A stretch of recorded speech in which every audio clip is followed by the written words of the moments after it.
for the LAPD. But someone in the chat brought up British Nikes and K-Swiss. Now, I am old enough to remember when you could not wear those shoes in Los Angeles because British Nikes had a B and they had a K. And if anyone from LA knows, that is derogatory towards the red team. So if you were caught wearing British Nikes with that big BK label on it, it was a wrap. Like that, you were probably getting jumped and your shoes thrown over a river or something. And then K-Swiss also had an acronym towards the red team. It was Kill S, and I'm not going to say the words, when I see some. So if you were K-Swiss. I didn't know that. Yes, man. Yep. And yeah, so there it was crazy being 13, 14, and you literally had to be careful with what you wore to school because you could face the consequences. I remember I might have been 28, 29, and I had some sweats on. I had some red sweats, and my daughter was about 10, and we was going to the movies. And they said, "Where you going?" So we're going to the movies. She said, "You can't. You ain't not wearing that with me in the movies." I said, "Why not?" She said, "You can't, Daddy." She started crying. "Daddy, take that off, please. Please take that off." I've been wearing red. I've been wearing red for decades. I said, ain't nobody messing up with Daddy. Please don't wear that. I had some red sweats, top and the bottom, and a pair of white shoes, and I didn't think nothing about it. And she was adamant. Started crying. "We're not getting in the car. We're not going nowhere with you wearing that red on, Daddy." And that's when I realized that shit was really serious. I thought there was a line between old folks and kids. No, she wasn't taking no chances. Yeah, it's so crazy because even it sticks with you to this day.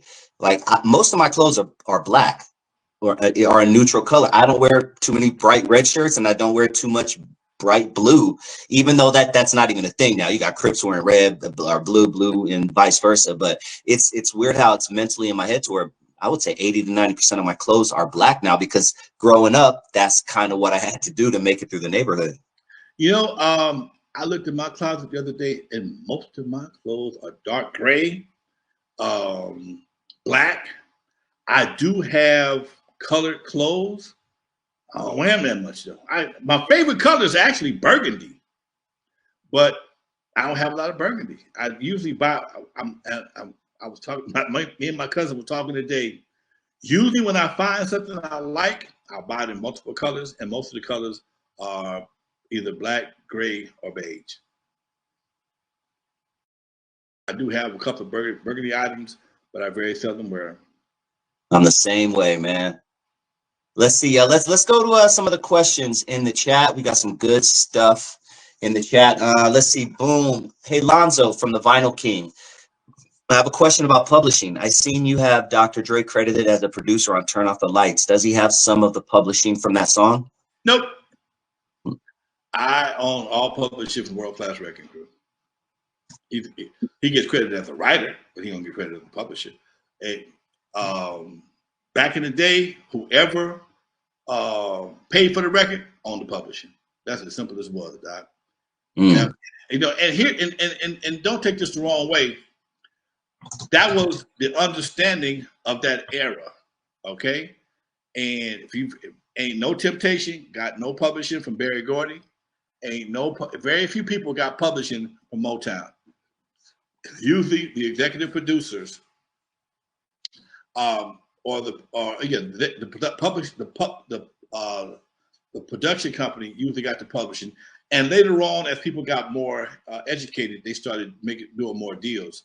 But no, back then, 1987, nobody get no publishing. So we have another Dr. Dre question. Only Good Games. Do you think Dre will ever get to an age where he wants to embrace his Wreckin Cru days? Some of the stuff I get why he wouldn't want to perform, but some of that old stuff is really good even now.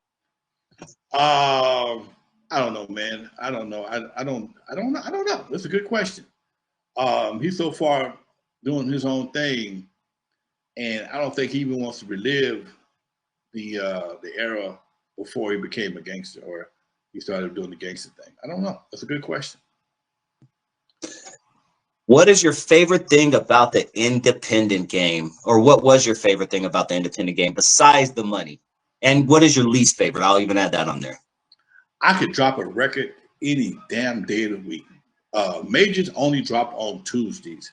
As an independent, when my money got low, I drop a record, okay? And the fact that I could take that record, that physical record, to a distributor and go get some money, or pay a house note, pay some fellas, or whatever, it gave me a sense of purpose, and it was so aligned with what I had been doing, and I didn't even know I was even being prepared for it. I keep saying, y'all don't understand. I wasn't just a young record label owner. I had been working in the record industry as a salesman before I even knew how to make a record. So to be a salesman, to understand distribution, working in the shipping department, in the sales room, on skates, pulling records off the shelves, putting them in the crates so they could be shipped out later on, going to the shipping department, taking records to UPS for somebody else to make money on.